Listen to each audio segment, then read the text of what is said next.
les voy a presentar educación ambiental y propuestas de conservación de la ectofauna en la REPSA. Bueno, la educación ambiental es un proceso en el cual se da para tener una formación de concientización hacia la población de la importancia del medio ambiente. Los problemas ambientales que hoy presentamos en la actualidad principalmente son por el cambio de tipo de suelo, las deforestaciones, por el crecimiento de las industrias y el uso desmoderado de nuestros recursos naturales.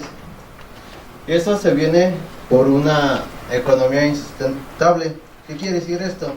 Que el modelo económico actual que tenemos es mayor y explota más a los recursos que da la capacidad de regenerar a estos, dando que se va acabando nuestros propios lugares para conservación de todas las vidas, entre ellos, en este caso particular, va a ser el ectofauna.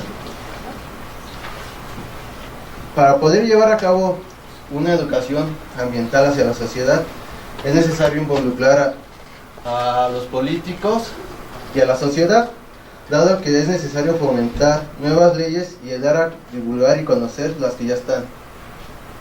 La que sigue. Y algo muy importante es lo sociocultural.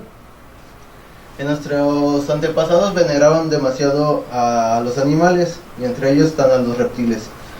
En la cultura mexica, ese es el calendario, los días del calendario azteca, y entre ellos podemos encontrar 3 reptiles, que viene siendo Zipacli, que es el caimán, Cuespalin, que es lagarto, y Cuac, que es serpiente. Para ellos, nacer el día 1 Zipacli era un día que a la persona que nacía en esa fecha se le augureaba un buen destino, ya que se consideraba que el caimán era un animal fuerte y de mucha riqueza. Y bueno, en las culturas mayas también se cree que es el desarrollo de la tierra, vienen de los caimanes. La que sigue, bueno, en México, todos sabemos que México es un país mega diverso, entonces tenemos la población de anfibios, más del 60% de los anfibios que habitan en México son endémicos de nuestro país. Eso quiere decir que no están distribuidos naturalmente en ninguna otra parte. Y más del 55% de los reptiles también lo son. Aquí en el de abajo tengo un gráfico de la Ciudad de México, donde viene la cobertura vegetal y la parte urbanizada. Como podemos ver, la parte sur es donde se conserva todavía una mayor cobertura vegetal, mientras en la centro y la norte es donde hay una mayor cantidad de urbanización. Por eso es importante conservar los espacios que aún nos quedan para preservar nuestra fauna y nuestra flora también. Bueno, la REPSA tiene una superficie de 237 hectáreas, tipo de vegetación matorral xerófilo. Bueno, está construido sobre roca volcánica de un volcán que erupcionó, que es el volcán Jicle, y pues tiene un suelo poco escaso y profundo. Bueno, esos leptofaunas están por los linsanfibios y saurópsidos, que vienen siendo anfibios y reptiles. A nivel mundial tenemos 7.942 anfibios y 10.793 reptiles, de los cuales en México tenemos 937 y 407. Para la REPSA tenemos reportados 8 anfibios y 26 reptiles, de los cuales en los anfibios tenemos de los caudatas 3 especies. Todas ellas son endémicas y están dentro de una categoría de protección de la 059 semanal. Y de anuros tenemos 5 especies y 2 de ellas son introducidas. En reptiles tenemos testudines, que vienen siendo tortugas, de las cuales son 2 especies y ambas son introducidas. De las serpientes tenemos 17 especies y 2 introducidas. Y de lagartos tenemos 7 especies, de las cuales 6 son de la familia Phrynosomatidae. Bueno, para poder hacer un poco de educación ambiental y generar propuestas, pues nos apoyamos con una encuesta que se realizó.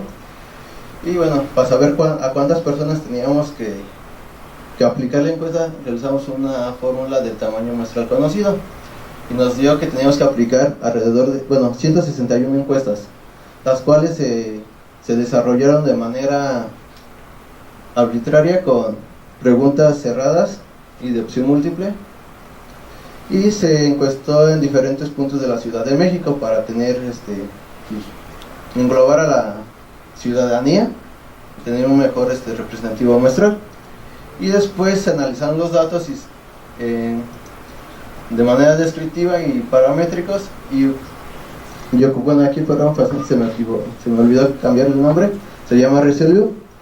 Ahorita les explico cómo funciona y por qué lo utilizamos.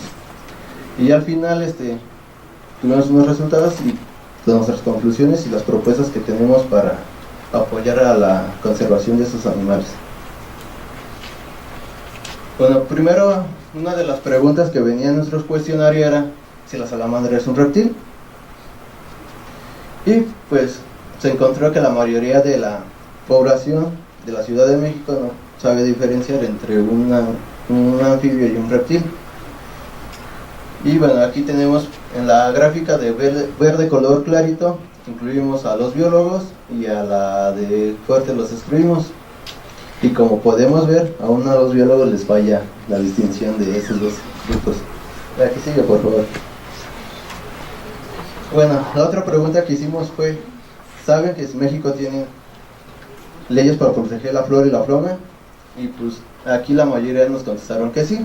Entonces sí tienen ese conocimiento, aunque la mayoría no sabemos o no saben cuáles son, pero saben que existen. Las que siguen, por favor. Y aquí en esta le preguntamos qué harían si se encontraran una serpiente en un bosque. En la 1 se la quedan, la 2 la matan, la 3 la llevan a un zoológico y la 4 la dejan en el lugar donde la encontraron. Como podemos ver, con los simbiólogos pues tenemos una respuesta considerablemente buena, que es dejarla ahí en su lugar, o en su defecto pues llevarla a un zoológico, ¿no? Que es como que lo menos mal de las respuestas. Y solo encontramos que son 3 personas que la matan y una que se la queda. Ese es el programa que les comentaba, Resolute, y aquí podemos comparar varias variables. Y en este caso nos pusimos la zona, la zona viene siendo la parte donde se encuestó, que viene siendo la parte norte, centro y sur de la Ciudad de México. El nivel de estudio quiere decir el grado de escolaridad que tiene: primaria, secundaria, ninguno, prepa, licenciatura o posgrado. Y si sabían que es semanal. Bueno, aquí abajo esos anaranjaditos vienen siendo las zonas. Lo rojo viene siendo lo que sí saben que es semanal, que hay otro que no se alcanza a ver. Y esos son los niveles de estudio.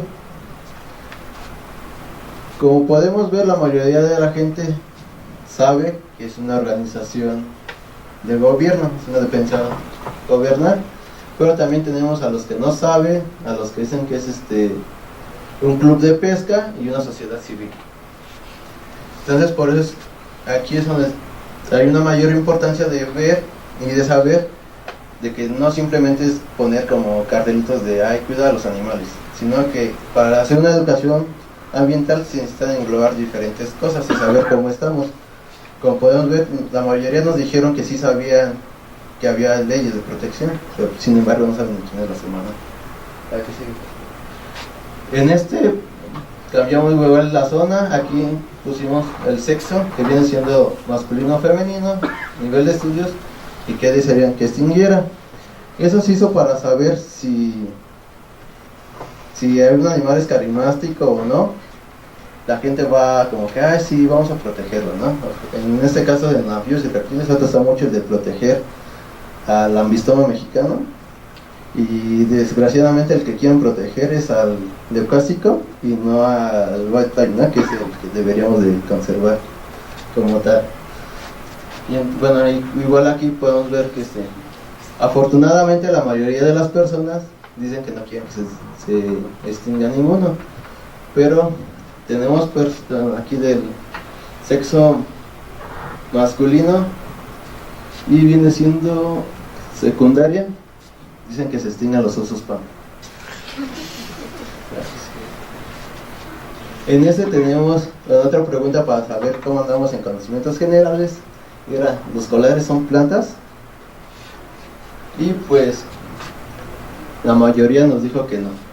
Pero como pueden ver, no es mucha la diferencia. Los podemos ver por los tamaños.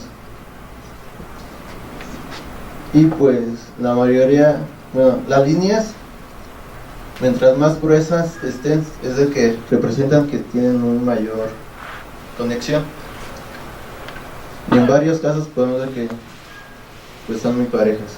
No hay como que influya mucho el nivel de estudios en esas preguntas generales. Y aquí, bueno, vamos a preguntar y ver lo de la salamandra, es un reptil. Y pues como podemos ver, ¿no?, está todo muy igual.